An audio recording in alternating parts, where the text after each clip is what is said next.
جب بڑا مشہور و معروف تاریخ کا واقعہ ہے، آپ لوگوں نے سن رکھا ہوگا، 10ویں مرتبہ سنا ہوگا، پڑھا بھی ہوگا.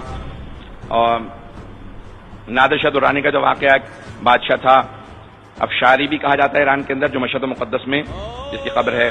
بادشاہ تھا جس نے برصغیر پہ حملہ، ہندوستان پہ حملہ کیا تھا اور تخت طاؤس وغیرہ سب کچھ لے کے گیا. وہ مانتا نہیں تھا کسی بھی چیز کو، اہل بیت کو نہیں مانتا تھا.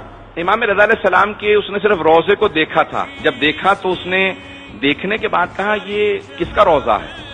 تو لوگوں نے کہا کہ یہ آل محمد میں سے ہیں، ان کا نام علی ہے، ان کے والد کا نام موسیٰ ہے اور ان کا لقب الرضا ہے. کہا کہ صرف روضے کو دیکھ رہا ہوں تو ہیبت طاری ہو رہی ہے، دیکھ رہا ہوں تو ایک ہیبت سی طاری ہو رہی. میں ذرا اندر جا کے دیکھنا چاہتا ہوں، زیارت کرنا چاہتا ہوں. تو کہا کہ کوئی آداب زیارت بتا دے. میں تو مانتا نہیں ہوں کہ کیا آداب ہیں. کچھ علماء نے کہا کہ بھی آپ غسل زیارت کریں اور زیارت پڑھیں، اذن دخول پڑھیں، پھر اندر جائیں. تو ٹھیک ہے، اندر آیا، ذریعے پہ دیکھا. کہا کہ واقعا آج پہلی مرتبہ محسوس ہوا کہ اس امت کے اندر آل محمد کا کوئی مقابلہ نہیں ہے. یہ آل محمد ہیں. لیکن اس نے ذریعے پہ ہاتھ رکھنے کے بعد ایک جملہ کہا کہ اے علی بن موسیٰ رضا، کوئی امکان نہیں ہے کہ میں ہندوستان جیسے ملک کو فتح کر پاؤں. بہت بڑا ملک ہے، بہت بڑی طاقت ہے، لیکن اگر جیت گیا تو جو کچھ لاؤں گا آپ کی بارگاہ میں ہدیہ کر جاؤں گا. آج تک امام کے خزانے میں تخت طاؤس اور نہ جانے کیا کچھ جواہرات موجود ہیں، سب کے سب نادر شاہ نے امام کی بارگاہ کے اندر پیش کیے تھے. اس کے فوراً بعد وہ نجف اشرف گیا اور اس نے کہا کہ میں یہاں پہ زیارت کرنا چاہتا ہوں. سب لوگ سننا چاہ رہے ہیں؟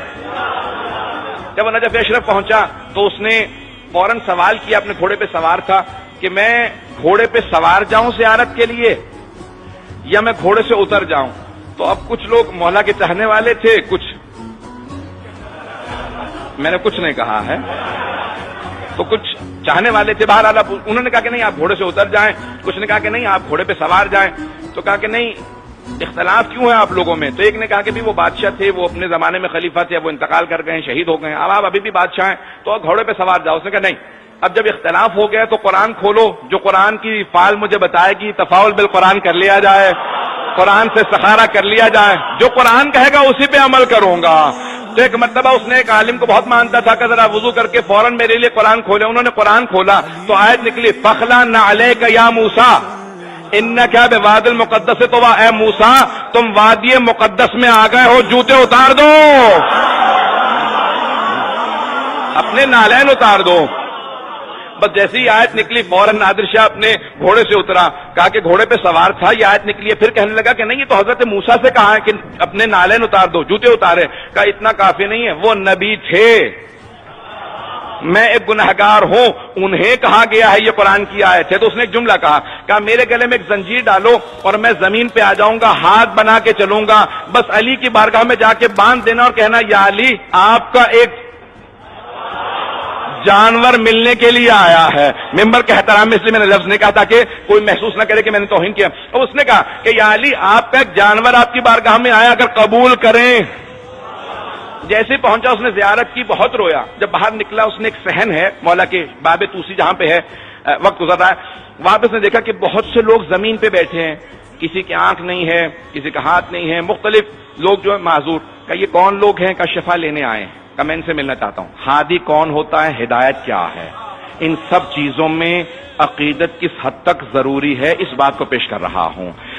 آیا پوچھا کبھی کیا بات ہے، کتنے عرصے سے بیٹھے ہو؟ کہ میری آنکھیں نہیں ہیں، 6 مہینے سے بیٹھا ہوں. کہ اب تک شفا نہیں ملی؟ کہ نہیں. دوسرے سے پوچھا کیا بات ہے؟ کہ میرا پاؤں خراب ہو گیا، معذور ہو گیا ہوں. کہ پھر؟ کہ 8 مہینے سے بیٹھا ہوں. کہ شفا نہیں ملی؟ کہ نہیں. سب سے پوچھتا رہا کہ اتنے مہینوں سے بیٹھے ہو؟ کہ سارے حرم کے دروازے بند کر دو. غور سے سنیے گا. کہ حرم کے سارے دروازے بند کر دو. اور اس نے کھڑے ہو کے اعلان کیا کہ کل صبح فجر تک کا وقت دے رہا ہوں، جو شفا پا جائے گا گھر چلا جائے، اور جسے شفا نہ ملی میں اپنے تلوار سے اس کی گردن کاٹ دوں گا. بس یہ اعلان کیا، سب چیخیں مار مار کے رونے لگے. کہ مولا آپ کے حرم میں آئے تھے، یہ بے انتہا سخت دل آدمی ہے، سب کو مار دے گا.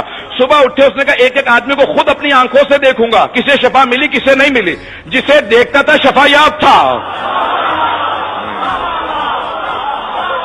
جسے دیکھتا تھا شفا یاب تھا.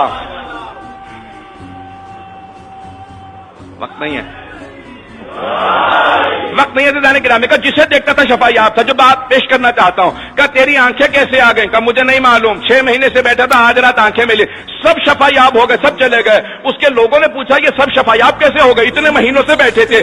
کہ علی دینا نہیں بھولے تھے, یہ مانگنا بھول گئے تھے.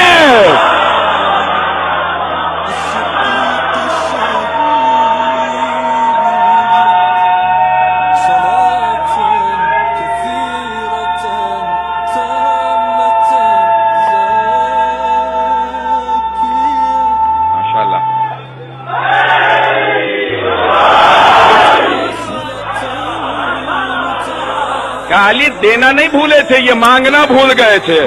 میں نے ایک رات میں سمجھا دیا, جب جان پہ بنتی ہے تو مانگنا آ جاتا ہے. کہ جب جان پہ بنی تو ہر ایک مانگنا سیکھ گیا.